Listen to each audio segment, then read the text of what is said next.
Hello दोस्तों, इस प्यार को क्या नाम दो स्टार प्लस की मोस्ट पॉपुलर शो में आपको दिखाया जाएगा। आस्था जो होती हैं वो बहुत ज़्यादा डर जाती हैं। जो डरावनी आवाज़ आ रही होती है वो देखती हैं कि तभी वहाँ पर जो श्लोक होते हैं वो उधर से गुजर के जा रहे होते हैं। वो उन्हें रोकती हैं और कहती है कि तुम्हारी हिम्मत कैसे हुई मुझे डराने की।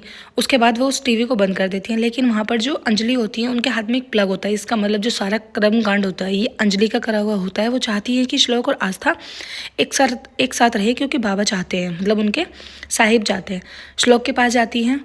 जो आस्था होती है कि वो चेंज कर रहे होते हैं। कहते हैं कि तुम्हें इतनी भी तमीज़ नहीं है कि किसी के रूम में आते हैं तो नॉक करके आते हैं, और तुम क्या चाहती हो कि मतलब तुम्हारे आगे पीछे फिरता हूँ मैं। अरे ये तुम कितनी गलतफहमी पाल के रखी हो। आस्था जो होती है वहाँ से वापस आ रही होती है कि तभी उन्हें रास्ते में अंजलि मिलती है। अंजलि जो होती है वो कहती है कि तुम्हें पता नहीं है कि तुम्हारे रूम की गेस्ट रूम की मतलब जो लाइट वायरिंग है वो ख़राब है, और वो कम से कम 10 से 15 दिन में ठीक होगी। अगर तुम करवाना चाहती हो तो मिस्त्री को बुला लेना। आस्था जो होती है वो कहती है कि कोई बात नहीं, अगर 20 से 15 दिन लगेंगे। तो वो वहाँ से दीपक उठाती है मंदिर से और फिर अपने रूम में लेके चली जाती हैं। आस्था जैसे ही सो रही होती है कि तभी उन्हें बहुत डरावनी डरावनी आवाज़ आने लगती है। वो नीचे आकर देखती है कि बहुत ज़ोर ज़ोर से किसी ने टीवी चला रखा होता है। वो जैसे तैसे उसे बंद करके अपने रूम में जाती हैं। बहुत ज़्यादा डरी हुई होती है कि पीछे से कोई गेट खोलता है, यानी जैसे वो पलट के देखती है कि श्लोक होते हैं और एकदम से हवा का झोंका आता है। तो वो श्लोक को हक कर लेती हैं और बहुत ज़्यादा डर जाती हैं। ये सब सोजल और उनकी माँ जो होती हैं सब देख लेती हैं, क्योंकि सोजल की माँ जो होती है वो सोजल को उठा के लेके आती है। कहती है कि आना, बहुत डरावनी आवाज़ें आ रही है और श्लोक और आस्था दोनों एक ही कमरे में हैं, चल सुनते हैं कि वो बात क्या कर रहे हैं। जैसे ही आस्था श्लोक को हक कर लेती है कि तभी वो पीछे हटती है। कहती है कि तुम मेरे कमरे में क्या कर रहे हो।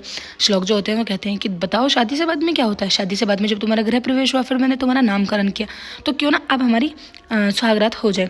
श्लोक जो होते हैं वो आस्था के करीब आने की कोशिश करते हैं, लेकिन आस्था उन्हें पीछे पीछे गए पीछे की तरफ को धकेल देती है। सोजल और उनकी आई जो होते हैं वो बात करते हैं। कहते हैं कि कितने बड़े हीरो बनते हैं लोग, दिन में तो सबके सामने लड़ते हैं और रात को रोमांस करते हैं, हमें तो इनका ही समझ नहीं आता। उधर कालिंदी बेचारी बहुत ज़्यादा परेशान होती है आस्था को और श्लोक को लेकर, क्योंकि वो कहती है कि श्लोक के पास मेरी बेटी नहीं रह सकती है, क्योंकि श्लोक का रवैया जो है बहुत बेकार हो चुका है। तभी उनके बाबूजी जो होते हैं वो उन्हें समझाते हैं। कहते हैं कि आस्था बेटी को निरंजन जी बहुत ज़्यादा प्यार करते हैं, बाकी घर में सभी उसकी इज्जत करते हैं। आस्था के जो बाथरूम का पानी होता है वो नहीं आ रहा होता है। वो अंजलि जी से कहती है कि क्या मैं तुम्हारे रूम में जाके नहा सकती हूँ। वो कहती है कि नहीं, अभी वहाँ साहिब है और मेरे बड़ी बहू और बड़े बेटे भी सो रहे हैं, उधर सोजल की माँ भी सो रही है, इसलिए तुम ऐसे करो, मेरे बेटे श्लोक का बाथरूम जो है जाके यूज़ कर सकती हो। आस्था वहाँ चली जाती हैं। जाके जैसे ही वो नहा के बाहर निकल रही होती है कि तभी वहाँ अचानक से श्लोक आ जाते हैं और दोनों एक दूसरे के टकरा जाते हैं, जो ज़मीन पर धड़ाम दिसी गिरते हैं। श्लोक वहाँ पर भी आस्था के साथ नटखट वाली हरकतें करने लगते हैं। एपिसोड की एंडिंग ऐसी हो जाती है फ्रेंड्स, आने वाले एपिसोड्स में आपको दिखाया जाएगा। आस्था जैसे ही तैयार होकर ऑफिस जा रही होती है कि तभी अंजलि उन्हें पीछे से रोक लेती हैं। कहती हैं कि कोई ज़रूरत नहीं है ऑफिस जाने की, हमारे घर की बड़ी बहू ऑफिस में जाके काम करेगी, ये हमें गवारा नहीं है। वीडियो अच्छी लगे लाइक करें, चैनल